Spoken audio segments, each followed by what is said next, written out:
Hello friends, स्वामाक्षी classes में आप सभी का स्वागत है। मैं संगीता आज आपके लिए उपसर्ग और प्रत्यय में क्या अंतर है टॉपिक लेकर आई हूँ।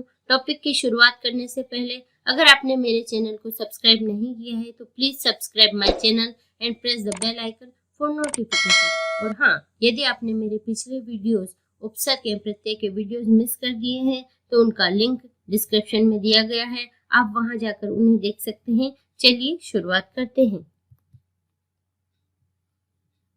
उपसर्ग उपसर्ग यह दो शब्दों से के योग से बना है। उप प्लस सर्ग।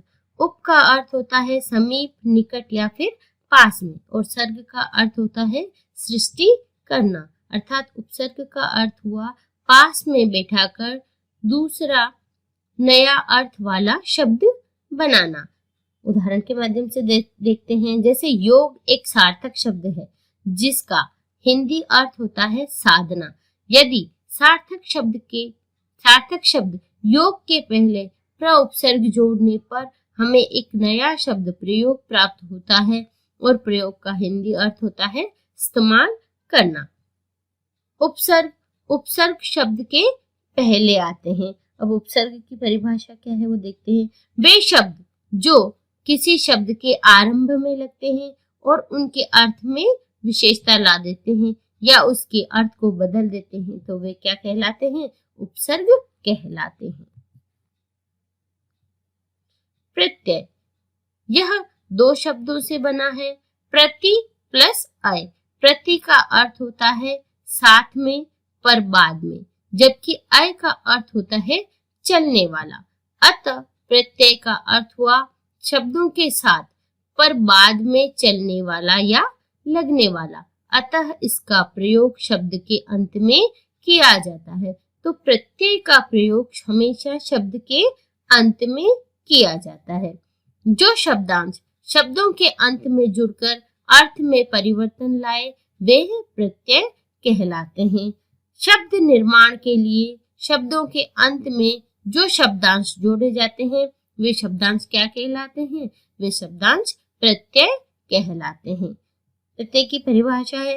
प्रत्यय किसी भी सार्थक मूल शब्द के पश्चात जोड़े जाने वाले वे अविकारी शब्दांश हैं जो शब्द के अंत में जुड़कर उसके अर्थ में या फिर भाव में परिवर्तन कर देते हैं, अर्थात शब्द में नवीन विशेषता उत्पन्न कर देते हैं या अर्थ बदल देते हैं।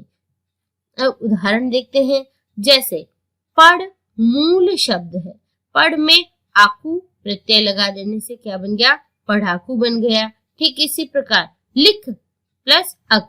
लिख में अक प्रत्यय जोड़ देने से लेखक बन जाता है। ठीक इसी प्रकार तेर शब्द मूल शब्द क्या है? तेर। तेर में आक प्रत्यय जोड़ देने से तेराक बन जाता है।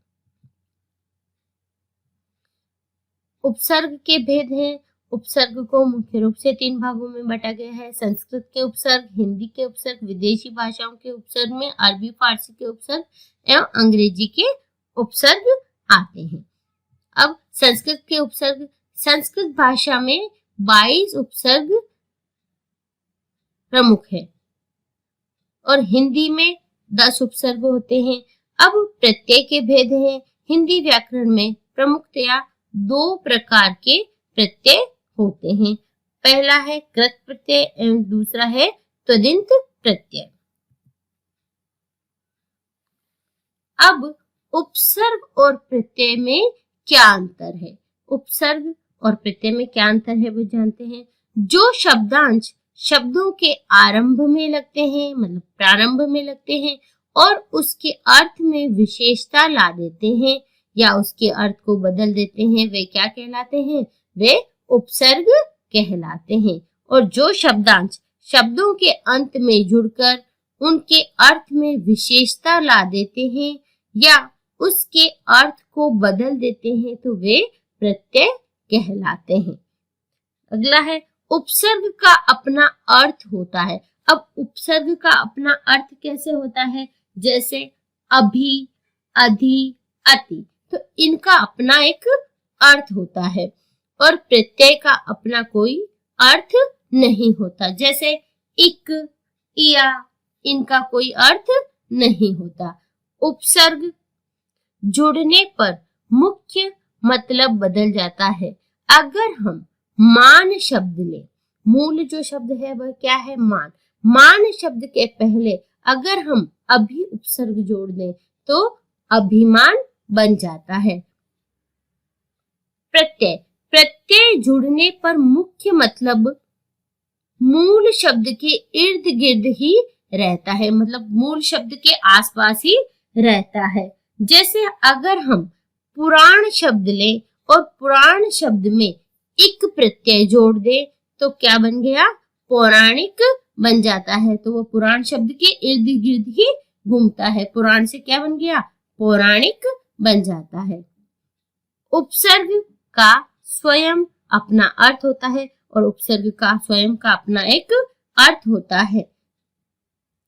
और प्रत्यय ये किसी शब्द में जुड़ने पर ही अर्थवान बनते हैं। जैसे ये किसी नए शब्द में जुड़ेंगे तो उसमें जुड़ने से ही अर्थवान बन जाते हैं। जैसे मैंने अभी आपको बताया, पुराण शब्द में एक प्रत्यय जोड़ देने से क्या बन गया?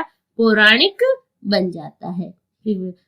अब मैं यह आशा करती हूँ कि यह वीडियो आपको पसंद आया होगा, तो इसे ज्यादा से ज्यादा लाइक एंड शेयर कीजिए। और अगर आप मेरे चैनल पर पहली बार आए हैं तो इसे सब्सक्राइब करना ना भूलें। धन्यवाद।